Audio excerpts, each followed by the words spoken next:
karamah dia tu masuk kedai, pergi ambil barang, toki kedai tak perasan, tu bukan karamah, tu curi barang orang.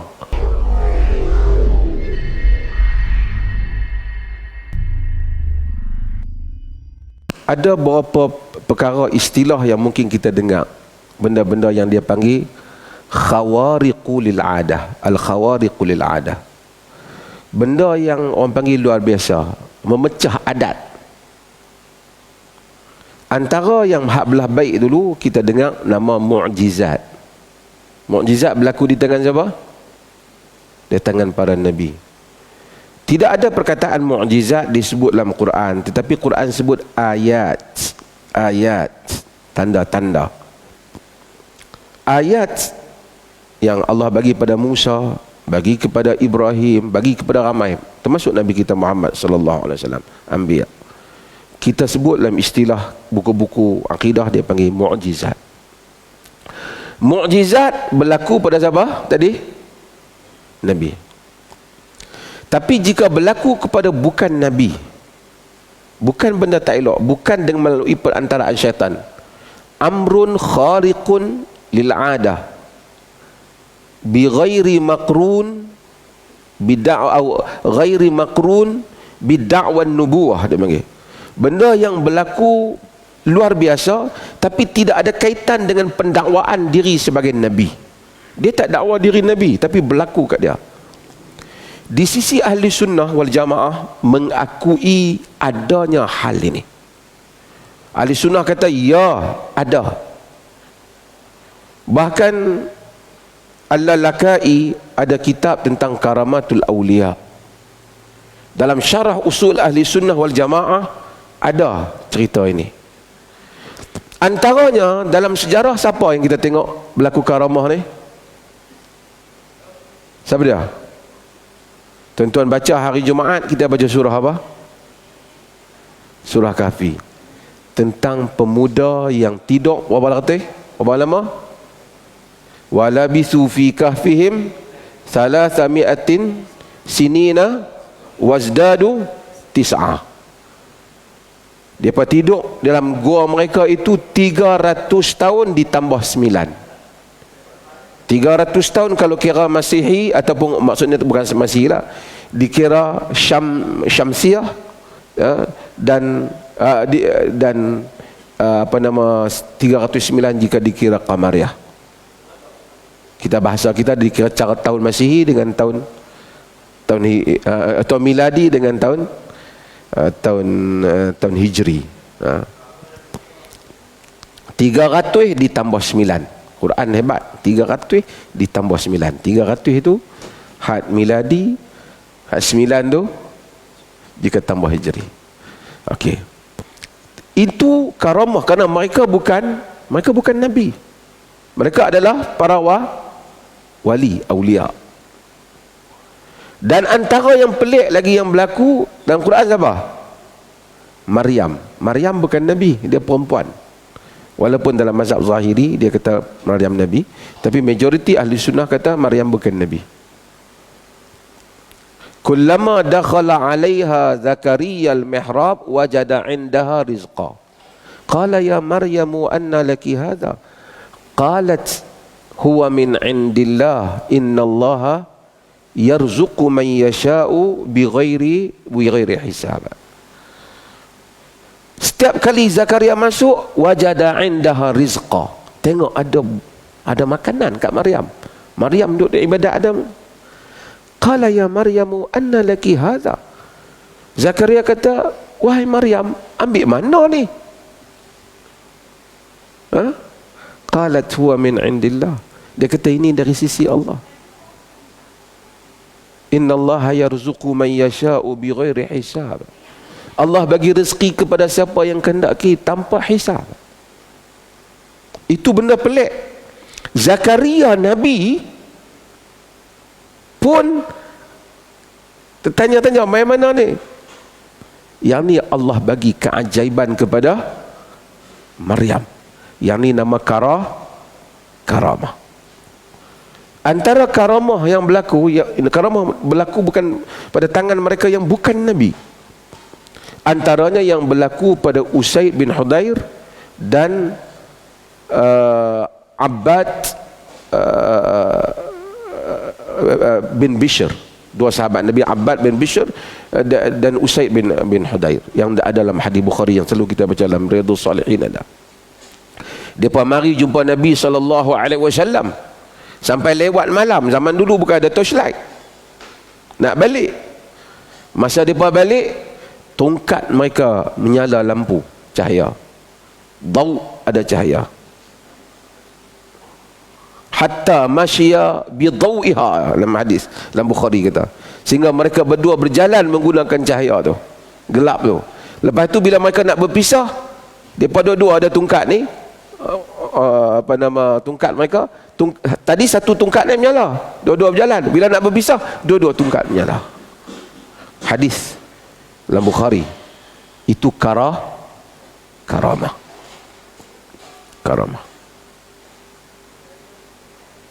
Lagi apa lagi?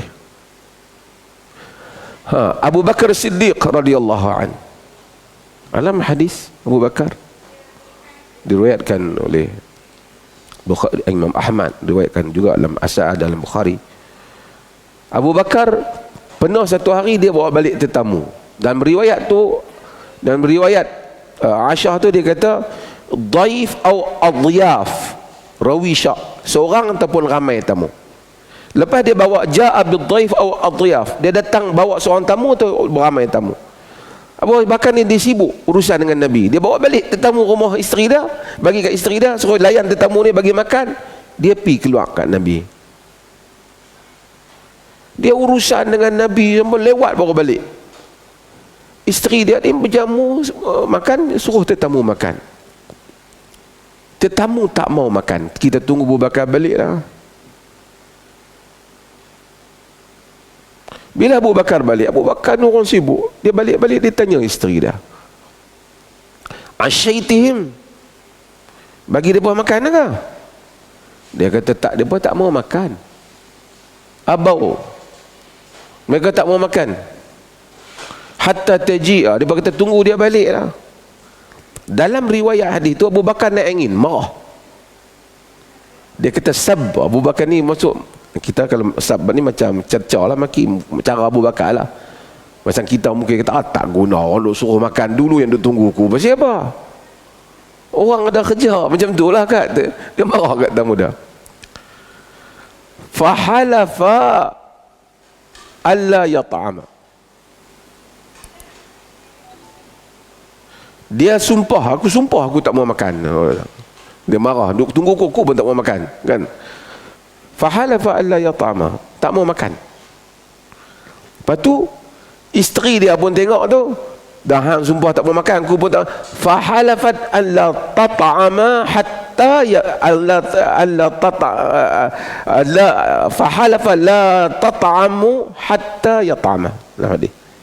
Dia sumpah tak mau makan sampai Abu Bakar makan. Nak ceritalah hadis ni, tetamu pun dengar pakat duk tak mau makan, tamu pun sumpah tak mau makan juga. Kata Abu Bakar, hadhihi minasyaitan, ni jadi setan lah kita ni, duk lawan sumpah tak mau makan. Kata Abu Bakar, wa mari makanan, fa akal wa akalu. Abu Bakar makan, dia pun semua pakat makan. Dia kata wa ja'alu yarfa'u luqmatan, dia apabila setiap kali apabila dia angkat makan tu, roba min asfaliha aktsaru minha, setiap kali dia angkat makan tu, nak makan makanan tinggal ni lagi banyak duk naik. Sampai isteri dia kata, macam mana ni bukan? Isteri dia kata dia jadi lebih banyak daripada kita masak tadi. Pakat makan Nabi, bawa pergi cerita kat Nabi, Nabi ambil makan sama. Ini adalah merupakan apa? Karamah Abu Bakar. Kita Ahlussunnah percaya hal tu berlaku, yang Allah jadikan berlaku di tangan orang-orang saleh. Dan antaranya yang masyhur yang berlaku pada Sayyidina Umar bin Khattab. Sayyidina Umar dalam riwayat Al-Hakim dan Al-Mustadrak, dan lain lagi juga meriwayatkannya. Dia kata Umar bin Khattab dia lantik satu orang untuk pergi satu pasukan dalam peperangan. Wa amara alaihim rajulan yud'a Sariyata. Satu laki nama Sariyah jadi ketua. Dia kata ketika Umar duk khutbah, bainama Umar yakhtuban nas yauman, Umar duk khutbah di Madinah, dia hantar tentera di jauh tu,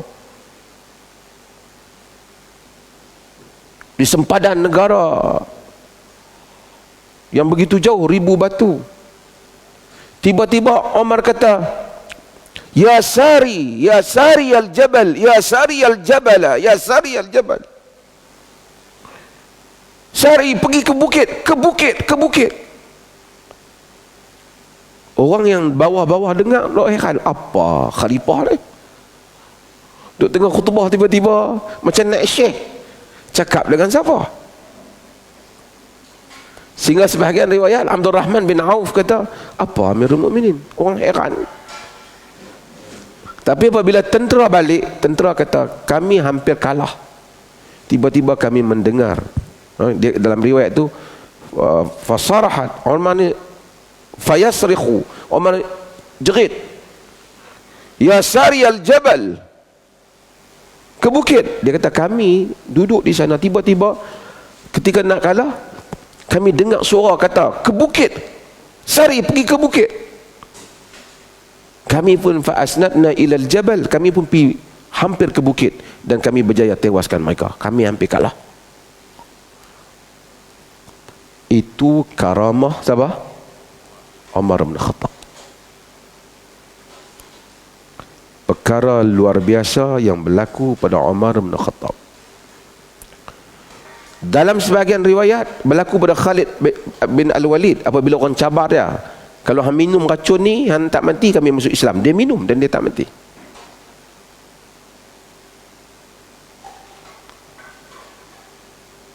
Antara juga yang disebut dalam riwayat ialah Safinah Maula Rasulullah sallallahu alaihi wasallam. Ummu Salamah, isteri Nabi ni, dia ada seorang hamba lelaki.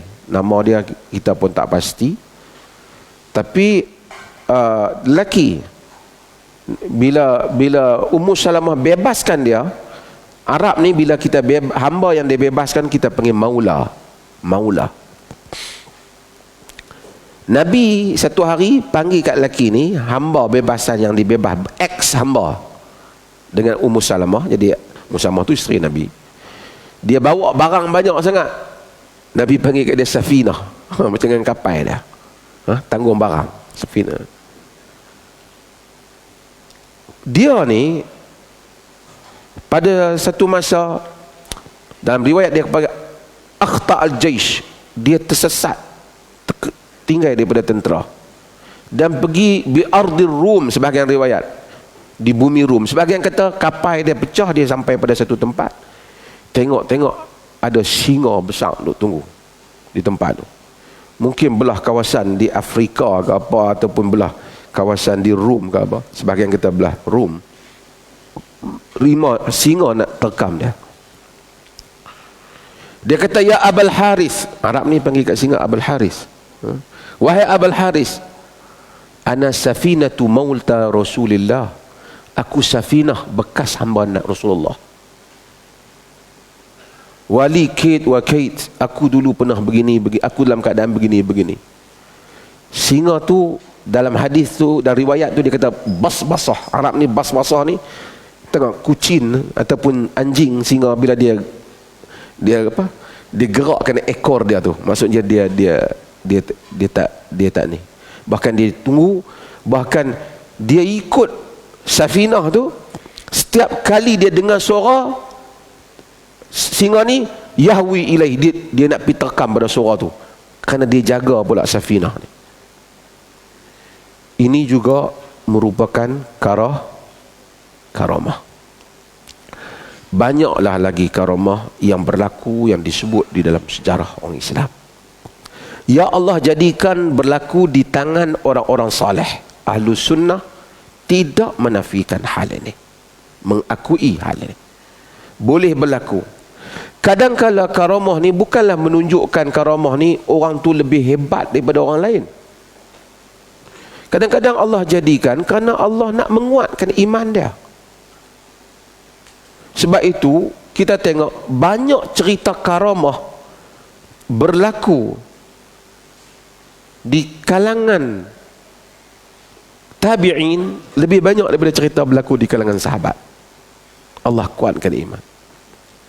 Abu Muslim Al-Khawlani umpamanya, dia dibakar oleh musuh, tak terbakar, sehingga Sayyidina Umar kata, engkau macam Ibrahim umat ni. Allah jadikan keajaiban mereka. Cumanya kita bila beramal soleh bukan nak cari karamah, kan?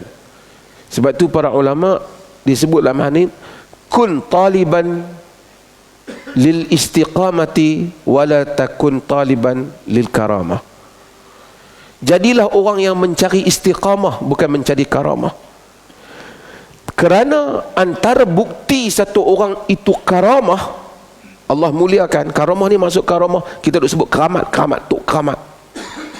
Karamah ni masuk Allah muliakan. Bukti satu orang tu ada karamah, dia istiqamah dengan satu pegangan agama itu sehingga ke akhir hayatnya. Itu karamah dia. Bilal yang boleh duduk letak batu tak berganjak tu karamah besar. Sahabat yang menghadapi macam-macam dibunuh tak berganjak, karamah besar. Benda tu bukan semua orang boleh buat. Kadang-kadang Allah muliakan hatta kita yang melazimi salat, itu karamah. Tuan-tuan, kalau orang yang tak kaki semayang ni, Allah nak semayang pun susah dia. Karamah. Orang-orang yang boleh berpuasa sunat, karamah dia. Allah muliakan dia. Kalau dia bukan orang-orang yang boleh bangun malam untuk beribadah, bertahajud. Bukan senang. Cuba kita fikir, berapa ramai orang yang cuba bangun nak semayang tahajud, tak berjaya. Try semalam boleh, 7 malam hilang. Setahun 2 kali pun dia, kan? Tapi ada orang Allah bagi karamah. Puasa juga, sedekah. Sebagai orang, dia sedekah, kita tengok, oh Masya Allah, dia sedekah. Karamah dia, dia istiqamah sampai ke akhir hayat, bersedekah. Ada orang istiqamah mai semayang jemaah, jalan kaki mai semayang. Ada beberapa orang tua-tua, Masih Alwi rajin cerita, yang tak pernah punting daripada muda sampai ke tua, sampai ke mati, sentiasa semayang 5 waktu tu ada. Bagi dia mudah. Tapi bagi yang kita tak biasa dok buat ni, oh payah. Itu karamah. Tapi kita cerita tentang karamah hak orang nak cakap ni hak pelik ni. Berlaku tak? Berlaku. Taklah menunjukkan tabi'in lebih mulia pada sahabat, tapi Allah jadikan. Tapi tak adalah karamah tu benda-benda yang mana orang jadikan hal itu untuk buat benda pelik-pelik. Mari aku nak tunjuk keramat aku kat hangpa. Tidak begitu. Dia kadang-kadang berlaku pun di luar jangkaan mereka. Ketika mereka memerlukan, Allah nak tolong dakwah mereka, Allah nak mudahkan urusan mereka, tanda Allah sayang kat mereka, Allah bagi benda-benda yang luar biasa, akal tak boleh fikir, hal itu berlaku pada mereka. Khariqu lil adah, luar daripada memecah kebiasaan, hal itu berlaku. Kepada kita juga mungkin dalam hidup kita banyak hal-hal yang luar biasa berlaku, tak sangka-sangka berlaku pada kita. Habis dah culaan kebiasaan ni, semua habis dah. Tapi berlaku karamah, Allah muliakan sebagian hamba-hamba Allah. Tapi tak adalah sebahagian orang tu dia kata karamah dia tu masuk kedai, pergi ambil barang, toki kedai tak perasan. Tu bukan karamah, tu curi barang orang. Lepas tu karamah dia tak payah semayang. Tak adalah. Sebab itu para ulama atau para ulama sufi yang saleh, yang mustaqim dengan kitab dan sunnah, dia kata idza ra'aita rajulan yatiru fil hawa fala taghtar illam yakun muwafiqan lil kitabi was sunnah. Jika kamu melihat satu orang terbang di udara pun, kamu jangan heran sekiranya dia tak menepati kitab dan sunnah. Kerana satu, selepas daripada karamah, ada juga benda lain yang boleh pelik juga. Sihir. Boleh berlaku istidraj. Ibn Taymiyah rahimahullah, dia sebut tentang tempat zaman dia, ada orang yang duduk di Syam boleh membawa makanan daripada Yaman. Ataupun pelik. Orang kata dia karamah. Sebenarnya dia tidak. Dia melalui jin dicuri makanan.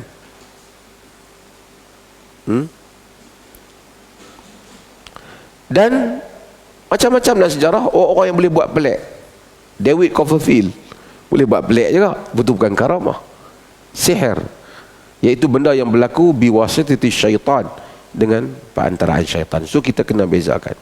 Bila berlaku karamah, tanda Allah muliakan orang tu, tapi bukan semestinya dia maksum. Dia maksum. Bukan dia menunjukkan dia maksum. Allah muliakan dia dalam kes tu. Tanda dia Allah suka kat dia. Mungkin kes lain, orang lain pula ada. Sebab itu kita jangan jadikan orang kerana ada satu kejadian pelik pada satu orang, lalu kita gulu melampaui padanya. Wallahu ta'ala a'lam.